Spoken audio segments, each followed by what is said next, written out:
Hello, welcome to Stretford, Paddock. It's Friday the 24th of October. This is the news. We've got loads to talk about. We're talking midfielders. There seems to be an ever-growing transfer shortlist to revolutionise Manchester United's midfield. We're going to be getting into that. I think we've got 6 names on there now of players that Manchester United seemingly are interested in.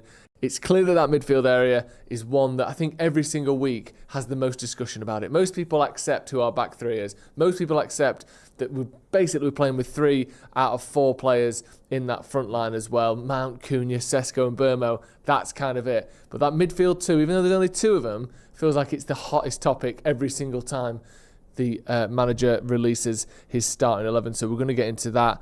It's an area that the manager clearly wants to fix and change. Also, some good news as well on the Gabriel front. He's been training with the first team.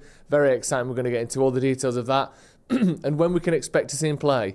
And maybe more crucially, when we won't expect to see him play or when we can't expect to see him play, because there are some rules and regulations meaning that it might not be quite as soon as we think. Also, a little bit on Mason Greenwood as well. A little bit of Fabrizio Romano has sort of reiterated where things stand with him in terms of a potential sell-on clause for Manchester United. So that was been doing the rounds. And a couple of centre-backs to look at as well. Lots to get into.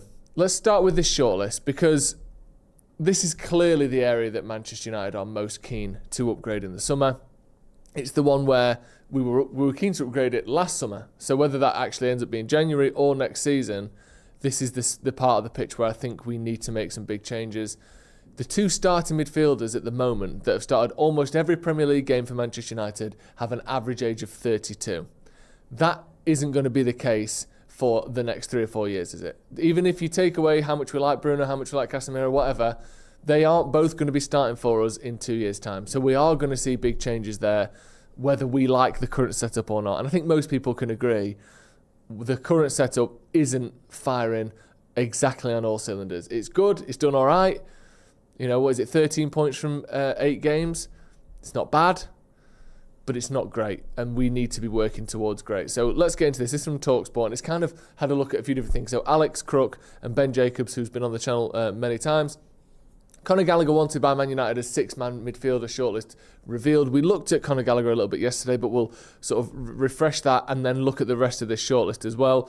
Man United are open to adding 2 new midfielders in 2026. So again, much like how we went for those number 10s last season, we basically went, actually, including the centre forward, we're going to get a whole new front line. We're not going to do this thing where it's like, well, we need more attackers, so we'll get 1. No, we need attackers, we're getting 3. And maybe that'll be the same thing here. We need midfielders. Oh, could we do with 1? We could do it 2. Well, let's get 2 then. Let's buy a new midfield if we need to. And so far, I remember we looked the other day at the transfers that Ineos have made. I think there's only a couple. I think in Xerxes and Ugarte where you would maybe raise an eyebrow. The rest of them have been successes. And I think they've made 10 transfers now.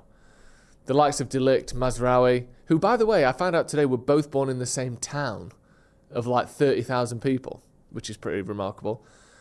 De Ligt, Mazraoui, and Mbeumo, Cunha, Sesko, again, too soon to 100% say, but they all look very promising.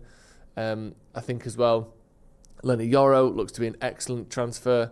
They've had a good sort of track record so far. I think usually if you can hit anything above 50% in terms of a success rate, you're doing pretty well. And so far, Ineos are well ahead of that, which is obviously good to know. There's going to be some mishaps and missteps occasionally, but I think so far I feel more trusting of their decision making than I did the previous regime. So let's get into some of these players then. So first up, Carlos Baleba. Obviously, we're playing him this weekend. He's one to keep an eye out. I feel like for a lot of United fans, it's going to be the first game where we sit down and watch 90 minutes. And obviously, our whole attention isn't going to be on Carlos Baleba. I'm going to be watching Man United. I'm going to be watching the whole game. But I think deep down, we'll all have a little bit of a, what's he up to then? What's he got? Because we know that there's been this sort of back and forth in terms of his form. Next up is Elliot Anderson, the man who is dominating the stats so far this season in the Premier League in terms of just involvement. He's had the most touches of anyone in the league. And when you look at that list, by the way, you know, the top 5 is Elliot Anderson on 807 touches. Then almost 100 fewer, or 80 fewer, is Virgil van Dijk. Then you've got Dominic Szoboszlai with 160 fewer touches. Mark Sinesi, Jan-Paul van Hecke, Lewis Dunk, Pascal Struijk, and then you're down to Bruno Fernandes. So most of those top 7 players are all centre-backs, and Elliot Anderson is standing head and shoulders above all of them. And obviously then that translates to passes as well, because you get a lot of touches of the ball, you're going to make a lot of passes. He's had the most passes in the league with 626. Again, just volume doesn't necessarily mean quality. But when you look at, again, the top 6 in terms of passes, it's Elliot Anderson at the top, then a few fewer is Virgil van Dijk, then 100 less than that is Lewis Dunk, then Ruben Diaz, then Pascal Struijk, then Jean-Paul van Hecke, then Gabriel Magalhaes, then Trevor Chalobah, and then all the way down to Zubimendi before you get to another midfielder who has made around 150 fewer passes than Elliot Anderson. In terms of being able to control the game, put his footprint on the game, he's a very, very good player. And he can do that really well, and he can do that better than any of our players. The thing I like about Anderson is, if we want to play a high possession game, he would be brilliant for it. Give him the ball at any time, and you can just trust him with it. And obviously the quality isn't there, but do you remember when Paul Scholes used to play for Man United? And no matter what, he's open for you. If you're struggling, you want to go down the line, you can't, I'll just knock it inside, and Paul Scholes will have, just fainted, gone the other side of his man, and he's wide open. Obviously, if Elliot Anderson can be half the player Paul Scholes was, I'd be shocked. But sometimes you just need players that aren't going to get it and boot it. You need people that are always open, showing for the ball, and that's how you actually keep possession. Because even with Forest, who have not, I don't think they've won a game in 60 days or something ridiculous, Elliot Anderson is still one of the most involved and active players in the Premier League, and I think he's a very good player as well. All touches of the ball means to me is someone that includes players, something that includes players who need more touches to control the ball, says Santanoch. Whilst I don't disagree with you typically, I think when you look at his touches to passes ratio, so he's made 626 passes from how many touches here? 626 passes from 807 touches. So most of those touches are first-time passes. I think in terms of a ratio, if he was taking 2 or 3 touches per pass, he'd be on about 1,300 touches, and he isn't. So I get your point, but I actually just think if you watch him play, he's literally just get it, give it all the time. I think he's a very good player, but I do agree with you, sort of, wanting to look a little bit deeper on it. Who else is on this list? Adam Wharton. Again, obviously, Crystal Palace. United are one of several Premier League clubs who keeping tabs on Crystal Palace's Adam Wharton, who could yet sign improved terms at Selhurst Park. Wharton has not yet, to date, agitated to leave Palace, but is looking to play Champions League football at some point in his career. It's interesting, isn't it, the way that these kind of... Well, let's get through this and I'll come back to that, actually. Angelo Stiller, who we've spoke about a lot on the channel the last couple of days, German international, 24-year-old, is a little bit less sort of accomplished in the defensive areas. His defensive numbers aren't quite as strong as some of the other people on this list, even in terms of where he gets the ball. It tends to be a little bit further forward, so maybe he would have to come inside, not come inside, we'll see, come alongside a more defensive minded player, someone who can control the game from a little bit deeper. He might be the number 8 next to him. Conor Gallagher, again, another one, all action, but for me lacks a little bit of finesse. He's someone who's a little bit, I don't know, stomping around, charging around the pitch, but I wouldn't trust him 1-0 up against, a top team trying to keep hold of the ball. He's got a little bit of sort of, I don't know, recklessness for me. And then Andre Santos, another one, plays for Chelsea. It says there, the Brazilian was discussed initially during the early stages that saw Alejandro Garnacho move to Stamford Bridge for 40 million without a player going the other way. He's made 8 appearances in all competitions this season, and after an impressive loan spell with Chelsea's sister club, Strasbourg, last campaign. He, for me, is the least... he's the least exciting. Not because I don't think he's a good player, but just I need to see more from him. I think he's good, but I just think, I don't know, it feels a little bit like... I don't like buying players from Chelsea. I feel like you fall into their trap. This is what they do. They buy players, they give them a few professional games at a club where they're going to win a few matches, and then they sell them for profit. I don't know, that worries me a little bit. In terms of that shortlist, let me know in the comments, who do you like? Who do you think we should be actually going for? Because a lot of these names we've heard before, but it does seem to be a growing thing. And also, this is the first time, I think, where we've had people saying... And I know Alex Crook isn't tier 1 by any means, and same with Ben Jacobs, but they do clearly have some sources. We've seen enough from them over the last couple of years to see that they're not just making everything up. But it's the first time we've seen people say, I think, United probably are going to want 2 midfielders when they go to sign a midfielder. Steve M says, Wharton stinks of a future Newcastle player to me. Yeah, I could see that. 100%. I would try and get Anderson in January, says Steve again. Santanoch says, that's better explained. Joe, fair. Yeah, thank you. I mean, again, I need to see more of him. I'm not trying to tell you that he's this world-class player or that my analysis is any better than yours. But just in terms of the numbers, I think he does give and go pretty well. Ben Williams says, I think Gallagher would suit the system well, but Holman from Sporting is the one. He's another option, obviously. Has played under Amrim, I believe, as well. He's quite young as well, isn't he? It's weird, isn't it, like how these things tend to go in sort of cycles. Because England now, so if you put Kobbie Mainoo on the list, which I think if he was playing anywhere else would probably be linked with Man United, because he's not as accomplished and he hasn't played as many games recently, but he, in terms of the way he controls the ball, his touch, his passing, I think he would be on this list if we didn't have him already. You look at Wharton, you look at Anderson, some of these players that are coming through. We seem to have this whole host of even Declan Rice, I know he's older, what is he, 25 now? I've just Googled the word rice and obviously the picture is just a bowl of rice. Isn't it? Just look at that. I want Declan Rice and that's what I've got. Oh, too bright. There we go, turn that down. Rice. Apologies, everyone. I think Declan Rice is 25. Okay, he's 26. But again, we've got a lot of players in this sort of 26 and under bracket in this position. All of a sudden, England have got loads of good midfielders and no good attackers. Like, you think of the number of attackers that we've got, or number 9, should I say, not just attackers, 26 and younger, that are any good.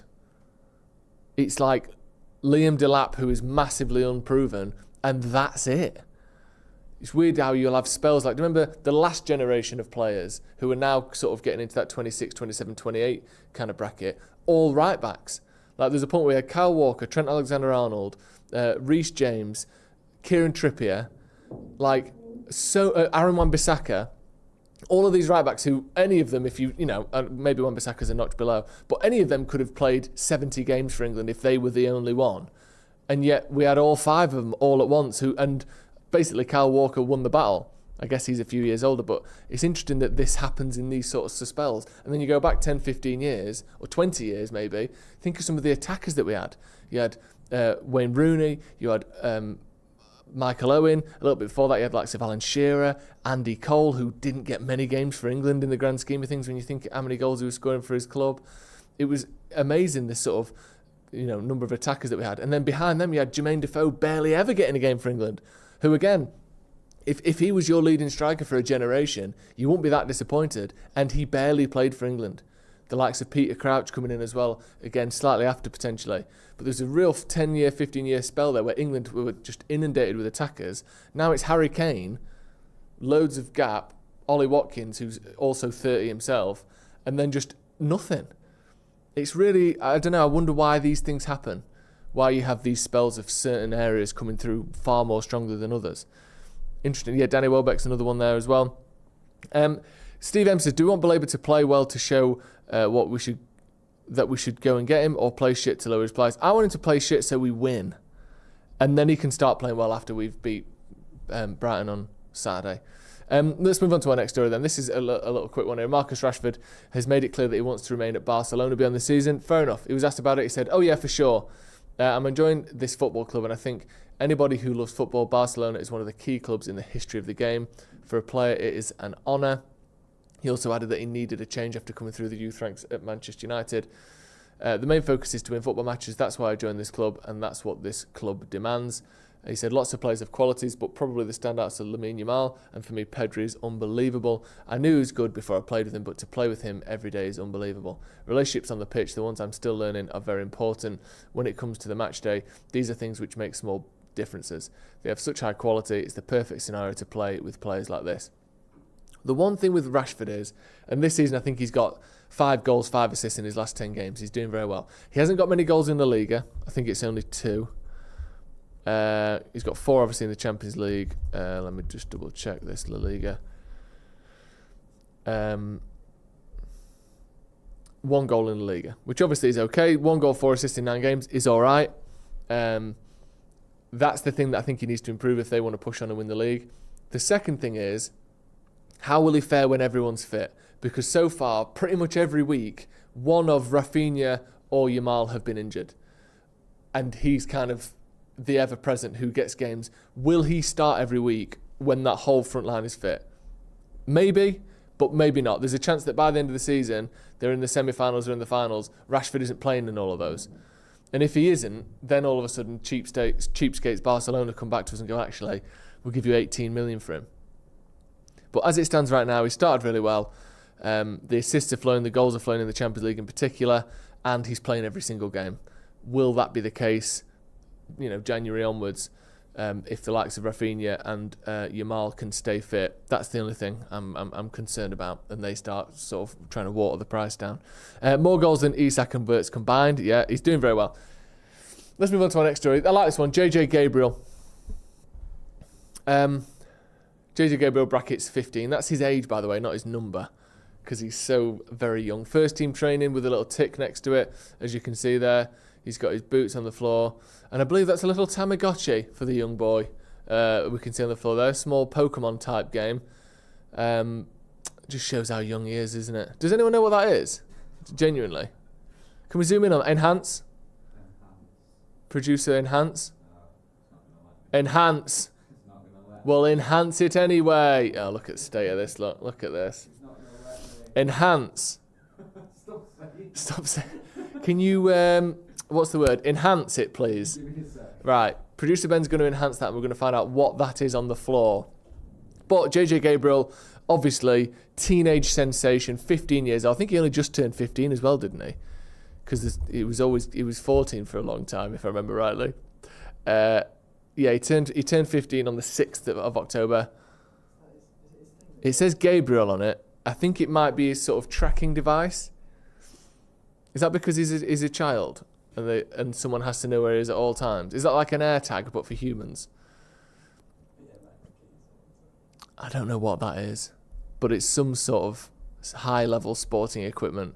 Someone said it's a vape. It's not a vape. And also, I love that. How much of a child do you have to be that go back on it? His mum's written his name on his vape. I love that. Look at that. It says Gabriel on it. Right, go in there and vape. No one better take this vape off you. This was expensive. This was one of the $7.99 ones. But there's a few different pieces to this. So we've got that, his Instagram story. He's training with the first team, which is obviously amazing for a 15-year-old. Nathan Salt spoke about this as well, obviously, friend of the channel. Someone said, Gabriel might actually play some point this season then, which is a fair assumption to make. And then Nathan Salt replied, not allowed by Premier League rules to play this season. Earliest point would be next season. Which is weird to me because I just think, why are you allowed to play as a 15-year-old? It's weird that in almost every law, so like when you think of the age marks as a human, loads of stuff happens at 18. Drinking, voting, army, all that sort of stuff. 16 is what? That's when you kind of have leave school, you got all that sort of stuff. But you can play when you're 15. What law is that? Like, according to the FA rules, an academy player under the age of 16 can play in the FA Cup providing they are registered correctly and a letter of consent has been provided to the FA from the player's parent or guardian and school. So is that just the FA Cup? Yeah. But then the league, you have to be... But hasn't Max Diamond played in the league at 15? I'm pretty sure 15-year-olds have played in the Premier League before. Okay, Diamond started at the age of 15. What? So what? But why is it not... I don't get this sort of thing. Surely it should just be 16. Do you know what I mean? Not that it particularly matters anyway. But if you're having to get letters of consent to play football, you're probably pretty good, aren't you? Also on his contract, Manchester United are already planning the future with JJ Gabriel. In terms of his contract, Manchester United are working really hard on this. Again, Fabrizio Romano, makes sense. He's in that kind of middle period, isn't he, where I think he can leave for either free or a bit of compensation in the next year or two. And obviously United will be keen to not let that happen. That's what we did with Aiden Heaven, what we did with Chido. You kind of snag them on that kind of gap between you're a child, you're an adult, they have to sign an extra contract there, and then they can go for free, because you can't have a 13-year-old on a 10-year contract. You have to have that first kind of proper professional contract, and when you do, then you can often leave for free. So clearly United are keen to not let that happen. It'd be amazing to see him in the first team. Again, can't happen this season, which is fair enough. He's only just turned 15 a week ago, 2 weeks ago. But his progression has been absolutely excellent, and we look forward to seeing more of that. Ahmad's been speaking about his right-hand side partner, Brian Mbeumo. He says, at the beginning, because he was a new player, we were trying to understand each other, but now we find a solution. When he goes to right wing-back, I go as a number 10. When he plays as a 10, I stay as a right wing-back. So I think now we have a very good relationship, even outside the pitch. This is very important, not only to have a good relationship on the pitch, but also to have a good relationship outside the pitch, to put some things together. As a player has to be ready to play every position. I'm just here to give my best every game. If Brian plays as a number 10, I'm so happy. If I play as a number 10, I'm so happy. He added, but for me, the most important thing is helping the team. If we win, we are happy. It's nice, we've got good players and big talents. We already knew that with Brian. With Brentford, what he did with them was big things. So we tried to bring him here and do the same, because he's doing the same. Here to do the same. And he is doing the same. Apologies. We're really happy for him, because he's a humble guy, a really nice guy. I hope he can help us to score more goals, especially in the big games. Well, he started well on that front, hasn't he? He's been very good, Brian Mbeumo. Ahmad as well there. Feel as though he's mentioning this whole playing as a number 10 thing a couple of times there, Ahmad. When realistically, I think every time Ahmad and Mbeumo have played on that side, it's very firmly been Mbeumo as the 10. But it's obviously going to be a bit of a transition process. I thought Ahmad started the season quite poorly. I think the last 3 or 4 games he's been excellent. I think in particular against Liverpool he's very good. Against Sunderland he was very good. Everyone struggled against Grimsby, but Ahmad wasn't good in that game at all. But we're starting to see, maybe it's just a case of those two settling in together, maybe a bit more fitness in the legs. I don't know what it is, but Ahmad in particular has improved a lot from his sort of a little bit of a early season kind of downturn in form. We've got a couple more stories, but before we get onto that, we've got loads of new clothing, loads of new merch here at Stretford Paddock. I think we spoke about it a few times, but this is one of the new pieces. This is a long sleeve t-shirt. We've got hoodies, we've got sweatshirts, we've got all sorts of stuff as well. Different designs, not just this one, loads of different ones. The link is in the description. We'll put it in the chat as well. It's already in the chat. So click on that, have a little look. Go and check out some of the stuff we've got, as you can see there. All sorts of different things. We've got glasses, t-shirts. I love that one. Go back up, the retro Paddock one. Very nice. I need to get myself one of them. I don't actually have one. And of course, the green and gold design here as well. Genuinely, there's loads of stuff there. Really good quality as well. I wanted to make sure that it wasn't just cheap stuff that you get everywhere. It's really nice, good stuff. So check out the link in the chat and in the description as well. Let's move on to our next story then. And this is a bit of an update on Mason Greenwood. I think it's kind of stuff we already knew, but I want to talk about it because it's something that there's a little bit of a sort of snippet of new information in this one. Mason Greenwood's release clause, or say release clause, sell-on clause. Theoretically, United have a 50% sell-on clause, and Romano has spoken about this again with a couple of extra kind of details in there. So if we can scroll down, there's a good chunk where he talks about, there's a quote from Romano if we keep going down. Keep going, there we go, this is it. So for Mason Greenwood, Man United have already received some money, it was around €25 million, to sell the player to Marseille, but they negotiated a 50% sell-on. So in the case of a future sale, Man United would receive 50% of the fee, so they still control 50%.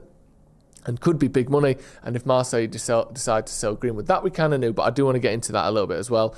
Already last summer, this is the bit that I was interested in. There were clubs prepared to pay big money for Mason Greenwood, and Marseille said, no, the player is here, he's too important. That was the decision of the president of Marseille. But remember, if Greenwood leaves one day, Man United will have a 50% sell-on clause, so more money is coming, and that could potentially be important in terms of financial fair play.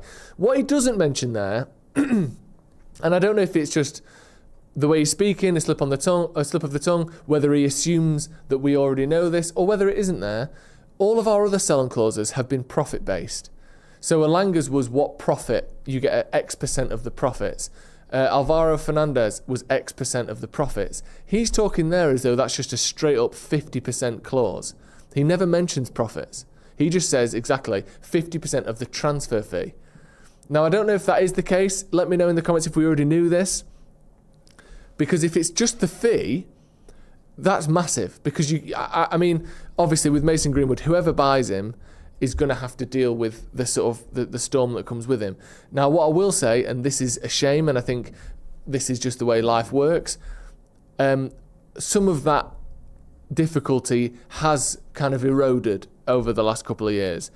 Obviously, Getafe took the bulk of that. Marseille have taken a good chunk of that as well. But time, people forget, people soften, people go, oh yeah, I remember that. But I think the time is coming where a big club could come back in for Mason Greenwood now. And if that is the case, you look at the numbers. I think he was joint top scorer in the French league last season. I think he got 4 goals in a game the other day for Marseille. He's got a decent record in the Champions League as well, a goal and assist in 3 games. We all know he's a very talented player. I could see someone spending somewhere in the region of 50 to 70 million euros on him. And I think if he was anyone other than what had happened with him, that would be happening very, very soon. If that's the case and we get 50% of that, you're looking at maybe 25 to 40 million euros. Very interesting. I think I'd like to see Romano clarify whether he does mean profit or whether it means total transfer fee. But we'll have to wait and see. It's just worth thinking about, isn't it? Commenter says, oh my, Joe, how I miss how we would scrap behind Asda and we would head home and I would spin you around on my office chair for hours. That's commenter. Is that you're the one who came up with this whole thing, isn't it? You've ruined my life. Yeah, those were the good old days, weren't they? Were they? I don't know. And finally, Man United plot 105 million double raid. Now, who's saying this? No! Does anyone know how to say it yet? Is it Ficharges? Ficharges? Or... Because theoretically, you could just say the F and the S, couldn't you? Fucking hell. These lads. I don't even want to read it. Ruben Amorim seeking Ousmane Diomande reunion at Man United. A reunion. Look at this. He's a centre-back. We might want him. Like Diomande Sancet has already been on United's shortlist for quite some time. He's an attacking midfielder who's been playing his football at Bilbao since the start of his career. 25-year-old is considered one of the best creative forces in La Liga. I'm not having it. Why don't you? 4 charges. That's what I'm going to say. We're going to be back with the brew later on today. Go and check out the preview as well. Me and Adam McCall are looking ahead to this Brighton game, which, this might be a bit bold to say, is arguably a harder game than the Liverpool game. Is that mental? Is that mad?